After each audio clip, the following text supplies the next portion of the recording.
Selamat pagi para mahasiswa yang terkasih, berjumpa lagi di dalam kuliahan Injil Yohanes dan Kitab Wahyu. Di pagi hari ini kita akan secara khusus akan mendalami bagian per bagian pilihan dari Injil Yohanes. Baik, langkah baik yang kita lanjutkan perkuliahan kita ini.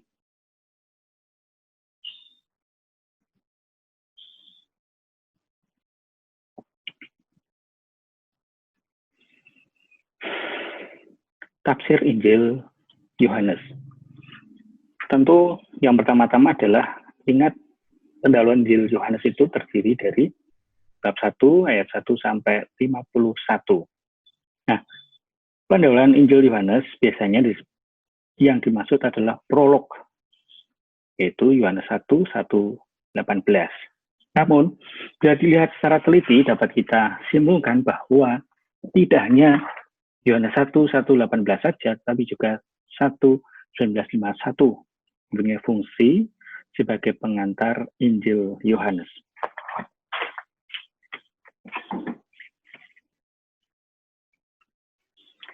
Adapun alasan-alasannya adalah sebagai berikut. Yohanes 1, 1, 51 penuh dengan kata-kata kunci dan tema-tema pokok yang akan sering muncul kembali dalam Injil. Tema memberi kesaksian. 1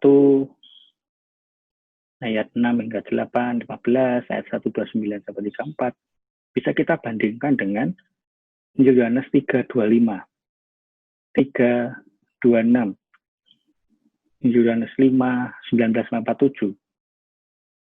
Lalu tema Yesus sebagai Mesias 141 bisa kita bandingkan dengan bab 4, 25, 26, 7, 42, 10, 24, dan seterusnya. Dan tema hidup dari Injil Yohanes 1, 4, ayat 4 dengan 10 ayat 10, 20, 31, dan lain-lain. Dalam Yohanes 1, 1:51 terdapat kumpulan gelar-gelar Yesus yang akan muncul kembali dalam seluruh Injil, baik secara eksplisit maupun implisit. Anak, ayat 1, 14-18. Kristus, 1, 17-41. Anak domba Allah, 1, 29-36. Anak Allah, 1, 34-49. Raja Israel, 1, 49. Dan anak manusia, 1, 5:1. Sedikit saja gelar Yesus yang tidak disebutkan pada bab pertamanya. Ada yang lain, alasan yang berikutnya adalah nama-nama orang yang muncul di bab pertama Injil ini cukup sering. Yohanes Pembaptis, Yosef, Petrus, Andreas, Filipus, Nathanael, dan terutama nama dua tokoh terbesar Perjanjian Lama, Musa dan Elia. Begitu juga medan kerja atau ruang gerak karya Yesus dalam bab ini sungguh meliputi seluruh tanah suci, Yudea, Yerusalem dan Betania, dan Galilea, Betsaida, dan Nazaret. Jadi, dari utara hingga selatan. Akhirnya, sejak awal bab pertama ini menghadirkan ketiga pribadi Tritunggal Maha Kudus, Bapa, Putra, dan Roh Kudus. Prolog, baik. Kita lihat, dan pertama-tama tentu harus kita baca Injil Yohanes bab 1 ayat 1 hingga 18 ini agar ya kita paham toh apa sih isi dari Injil Yohanes ini yang disebut adalah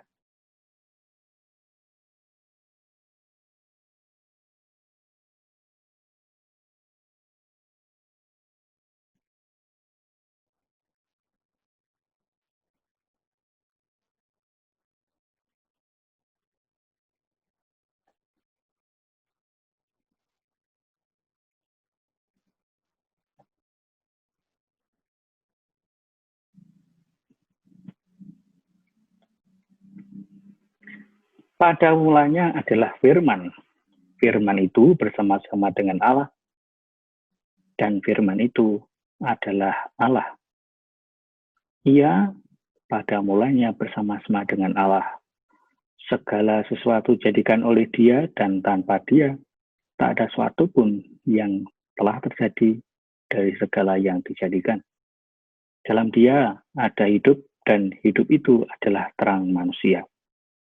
Terang itu percaya di dalam kegelapan, dan kegelapan itu tidak menguasainya. Datanglah seorang yang itu salah, namanya Yohanes. Ia datang sebagai saksi untuk memberi kesaksian tentang terang itu, supaya oleh Dia semua orang menjadi percaya. Ia bukan terang itu, tetapi ia harus memberi kesaksian tentang terang itu. Terang yang sungguhnya, yang menerangi setiap orang, sedang datang ke dalam dunia. Ia telah ada di dalam dunia, dan dunia dijadikan olehnya, tapi dunia tidak mengenalnya. Ia datang kepada milik kepunyaannya, tetapi orang-orang kepunyaannya itu tidak menerimanya. Tapi semua orang yang menerimanya diberinya kuasa supaya menjadi anak-anak Allah, yaitu mereka yang percaya dalam namanya. Orang-orang yang diperanakkan bukan dari darah atau dari daging, bukan pula secara jasmani oleh keinginan seorang laki-laki, melainkan dari Allah.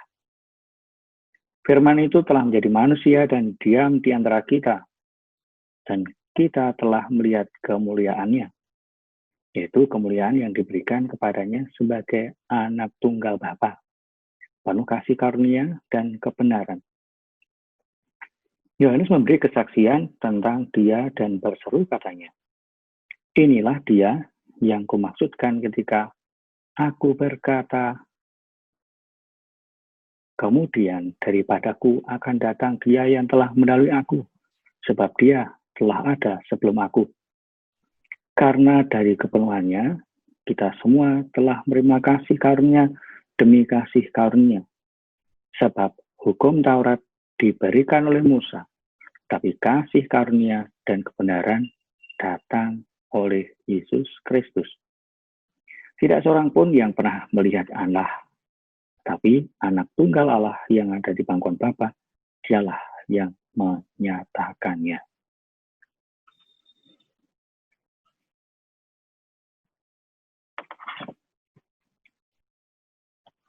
Baik, prolog dapat mudah dibedakan dari Yohanes 1, 19, dan seterusnya karena berbentuk puisi. Dan tadi saya membaca kurang begitu, tapi harus dihayati adalah sebagai puisi. Prolog merupakan madah tentang sang sabda. Yunani, sabda adalah logos. Tujuan utama penulisannya bukanlah untuk berspekulasi tentang hakikat sang sabda dalam hubungannya dengan Misteri Tunggal Maha Kudus, tetapi untuk mewartakan sang sabda saat dia berhubungan dengan keselamatan manusia. Dengan kata lain, tujuan prolog bukanlah uraian ontologis, melainkan fungsional, seperti halnya dengan Roma 1, 4-5. Ada prolog yang perlu kita bahas sehubungan dengan prolog, yaitu tentang asal-usul, struktur, fungsi, dan keseluruhan Yohanes dan tafsiran singkatnya. Asal-usul. Para ahli sudah lama berusaha menemukan latar belakang penulisan prolog. Ada beberapa kemungkinan yang bisa disebutkan di sini, yaitu pertama, madah gnostik, madah Kristiani, pendahuluan atau penutup oleh Injil. Baik, yang pertama. Menurut Ernst Burgman, prolog Injil Yohanes aslinya adalah madah yang ditujukan kepada Yohanes Pembaptis. Madah ini disusun oleh para pengikutnya yang cenderung ke gnostisisme. Mereka menghormati Yohanes Pembaptis sebagai cahaya dan penyelamat. Kemudian, perubahan-perubahan tertentu mereka mengenakan madah tersebut pada diri Yesus Kristus. Tentunya, tujuan mereka bersifat apologetis. Yesus dan bukan Yohanes Pembaptis adalah sang sabda yang menjelma menjadi manusia. Ada belum ini dapat kita rasakan pada ayat 6 sampai 8 dan 15. Dewasa ini semakin banyak ahli menolak teori Burgman ini, lebih-lebih karena menurut E.R.E. Browns, tidak ada bukti menunjukkan bahwa para murid pembaptis pernah menganggap guru mereka sebagai sang sabda. Jadi, madah gnostis bukanlah latar belakang dari prolog. Kalau kesimpulannya demikian tadi ya. Yang kedua adalah madah Kristiani. Tema dan tujuan susunan unsur-unsur prolog Yohanes mengandung beberapa kemiripan dengan madah-madah kepada Kristus yang kita temukan pada Filipi 2 ayat 6 sampai 11, Kolose 1 15 sampai 20, 1 Timotius 3 16, Ibrani 1 2 sampai 5. Setelah pada zaman dahulu Allah berulang kali dan dalam berbagai cara berbicara kepada nenek moyang kita dengan perantaraan nabi-nabi, maka pada zaman terakhir ini ia telah berbicara kepada kita dengan perantaraan anaknya yang ia tetapkan, yang sebagai yang berhak bermas segala yang ada. Oleh dia, Allah telah menjadikan alam semesta. Dalam madah-madah tersebut, Yesus Kristus ditampilkan mulai dari preeksistensinya pada Allah Bapa sampai dengan penjelmaannya sebagai penyelamat. Maka dari itu, ada sementara ahli yang berpendapat bahwa prolog Yohanes adalah madah Kristiani yang semula berdiri sendiri dan baru kemudian digabungkan pada Yohanes. Pendapat yang berikutnya latar belakang adalah pendahuluan atau penutup Injil oleh penginjil. Bisa jadi prolog Yohanes ini dibuat oleh penginjil sendiri sebagai pendahuluan Injilnya sehingga praktis menjadi bagian integral Injil Yohanes. Mengenai proses terajinya ada dua kemungkinan, ditulis sesudah Injil Yohanes atau ditulis Yohanes setelah susun semuanya selesai, atau ditulis sebelum Injil sendiri disusun. Hal-hal manakah yang membuat kita boleh menarik kesimpulan semacam itu? Pertama, seperti yang kita lihat pada bab pendahuluan ayat 10 dan sampai dengan 11 dan 12 dari prolog, mungkin bertujuan untuk menyiapkan para pembaca pada pembagian Yohanes menjadi dua bagian utama, buku tanda-tanda dan buku kemuliaan. Kedua, banyak tema maupun istilah dalam prolog muncul kembali dalam seluruh Injil Yohanes dan juga pada surat-surat Yohanes. Nah, kita bisa lihat perbandingannya itulah. Sang Sada, Yesus, sudah ada sejak kekal pada Bapa. Nah, kita bisa lihat ya. 1 ayat 30. Perbandingannya. Dialah yang kumaksud ketika kuatakan, kemudian daripada aku akan datang seorang yang telah mendahului aku, sebab dia telah ada sebelum aku. Yohanes bab 8:37.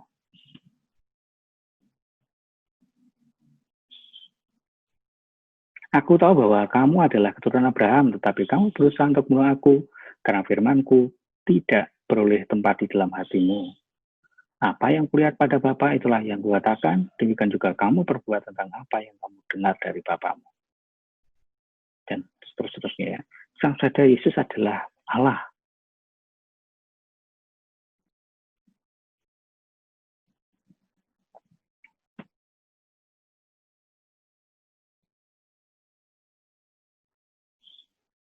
Ya Allahku dan Allahku. Wah, itu ide Sang Sabda sebagai perantara. Ayat 1, ayat 3, 3, 17, 10, 9, 14, 6, 1 Yohanes 4, 9. Dalam sabda ada hidup ayat 1 sampai 4. Yohanes 5, 26, 40. 11, 25, 1 Yohanes 5, 11. Terang bagi manusia, 1 ayat 4 dan 9, 8, 12, 95, 12, 35, 36. Terang bercahaya dalam kegelapan,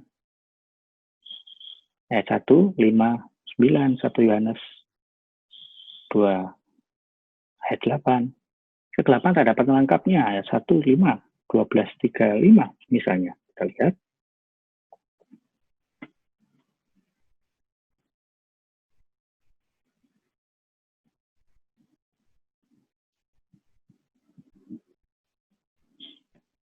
Kata Yesus kepada mereka, hanya waktu lagi terang ada di dalam kamu, selama terang ada padamu, bercalah kepadanya, supaya kegelapan jangan menguasai kamu. Barang siapa berjalan dalam kegelapan, tidak tahu kemana ia pergi.